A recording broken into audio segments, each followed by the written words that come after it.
Hello everyone, and welcome to my Days of Our Lives official. I hope everyone is having a wonderful day. Before we begin, please hit the subscribe button and give this video a thumbs up. While Johnny slept restlessly at the DiMera estate, Chanel brought in a tray of ginger ale and crackers. No, Joy!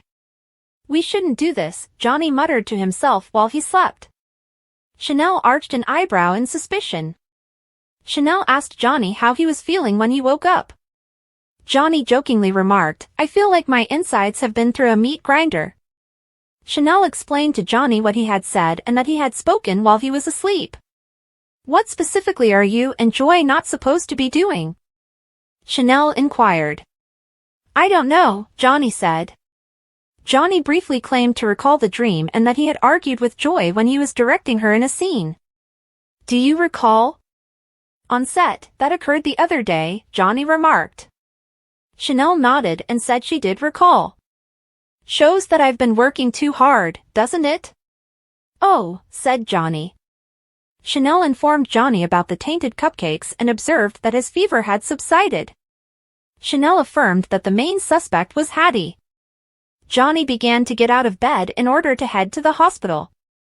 Chanel informed Johnny that since tests had shown the infection to be non-fatal, it was not essential. Johnny exhaled a sigh of comfort. Chanel openly expressed concern about how the controversy might affect her bakery. "It's possible that someone ordered regular cupcakes and later covered them with poisoned frosting," Chanel noted, even though Sweet Bits had not fulfilled an order for the soap. Because Johnny was ill, Chanel was hesitant to leave him even though he urged her to speak with her staff. Chanel was reassured by Johnny that he would be okay. "In addition, Sweet Bits is your child. You must go ensure that you won't be shut down once more," Johnny stated. Chanel concurred. Johnny chastised himself for uttering Joy's name when he was asleep after Chanel departed. Johnny whispered, "I can't keep lying to my wife." Admire Days, B&B, General Hospital, or other soap operas. Participate in the discussion on our SC boards. To interact with fans and start a conversation right away, click here. When Stephanie contacted Alex from the pub to see how he was doing, he was dozing off on his couch. Stephanie remarked, "Kate informed me that you consumed one of the contaminated cupcakes." "Indeed. Fortunately, my temperature just went away, so I believe I'm recovering," Alex stated. Alex pointed out that someone was already there when Stephanie offered to look after him. Joy smiled back at Alex as he turned to face her.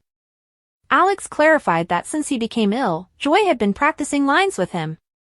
"She ultimately stayed to check on me," Alex clarified.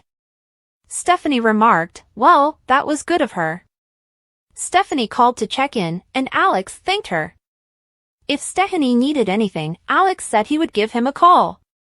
Stephanie reluctantly hung up the phone, saying, "Feel better." Philip greeted Stephanie at the pub while she was glued to her phone. Despite her surprise at seeing Philip, Stephanie gave him a warm embrace. Following a brief conversation, Philip inquired about Stephanie's well-being. Stephanie clarified that she was handling the public relations consequences of the damaged plots and the cupcake poisoning on Kate's soap opera. Philip said, "God, I've missed Salem." Stephanie informed Philip that before Philip's arrival, she had been speaking with Alex on the phone. Stephanie briefly reviewed her past with Alex with Philip. Philip remarked, "It seems like you and my cousin had a very turbulent relationship." Stephanie pointed out that it was best for her and Alex to continue working together and being friends. Stephanie brought up Philip and his Titan play instead. Philip requested that Stephanie accept him as a client. "I'm trying to prove that I'm Titan's legitimate heir," Philip stated. Philip explained Victor's letter to Stephanie. "But didn't Victor leave half of his estate and the business to Xander?" Stephanie inquired. "In his will, it looks like that. And for that reason, I am facing a really difficult battle." Philip clarified, "And as I present my case in court and in the crucial court of public opinion, I could really use the skills of a savvy PR consultant." Stephanie declined. "Both Xander and you are Victor's sons. Thus, you are entitled to his legacy in the same way that he is. Additionally, you'd likely outperform Titan," Stephanie remarked. Why won't we collaborate? Philip inquired. Surprised, Stephanie pointed out that they were once engaged. That's from long ago. It will only be business if you take me on as a client, Philip stated. Stephanie gave an eye roll. For the sake of tradition, Philip asked Stephanie to assist him, and she consented. Alex smiled as he informed Joy that Stephanie had called to see how he was doing in his apartment. You are aware that you are not required to watch me, aren't you? Said Alex. Joy retorted, well, I have to make sure you're going to live. Alex inquired about Joy's pals when she stated that she had nowhere to go. Joy acknowledged that she had no friends in the area. Alex inquired about Chanel and Johnny. Joy remarked, I wouldn't exactly call them friends. Did you not attend the Body and Soul premiere at their location? Alex inquired. Joy mentioned that she didn't want to be the third wheel and that it had been a work thing. According to Alex, married couples also require friends. Alex mentioned that Chanel was a wonderful person even though he did not know Johnny well. Joy concurred. This is a million times worse because she's amazing, Joy remarked. Joy was asked what she meant by Alex. Nothin'. Joy remarked, I simply don't deserve a friend like Chanel. You're also decent individuals. Joy was reassured by Alex that she deserved it. Joy admitted to having slept with Johnny. Alex questioned, when did this happen? Joy told Alex that Johnny had thought his wife had cheated on him and that she had met Johnny at the pub. However, she didn't, Alex stated. Indeed, at the time, he was unaware of that. And I didn't either, Joy added. Joy said that she and Johnny had visited her hotel room when Alex pressed for more information.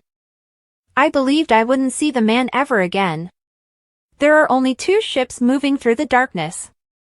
You can only imagine how shocked I was to discover that the director was my random connection when I arrived on the set of my work, Joy stated. Alex went on to say, and married to one of the show's stars. Joy retorted, who is now determined to be my friend. Joy claimed to despise the circumstance and to enjoy Chanel. Joy paused and said she shouldn't have told Alex. Joy remarked, you must swear to me that you won't say anything. Alex flinched. Chanel is more than simply my co-star, you know. I'm friends with her. She is entitled to know what transpired, Alex stated. Joy begged Alex to change her mind because the scandal would destroy her career. You're not allowed to discuss Johnny and me with anyone. Joy said, you must make me a promise. A knock on the door was heard.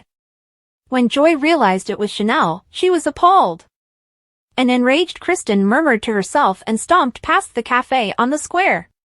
Why would Brady share our relationship with Ava Vitali? Kristen said. Brady received a text from Kristen. Xander told Brady in the hospital waiting room that he was afraid the serum wouldn't work for Sarah. Everything will work out. Hold on, will you? Brady stated. Brady received an SMS on his phone. Kristen requests that we meet at the square. She most likely wants to know how Sarah is doing, Brady remarked. Brady was told to proceed by Xander. Will you try your hardest for Sarah? Brady stated. Xander gave a nod of agreement and turned to go. Maggie unintentionally knocked a water bottle off the tray and into Sarah's lap in her hospital room. Oh my gosh! I could feel the bottle hitting my calf, Mom, Sarah remarked. Sarah declared that the serum was effective while laughing. Maggie's eyes filled with emotions as she gave her daughter a hug.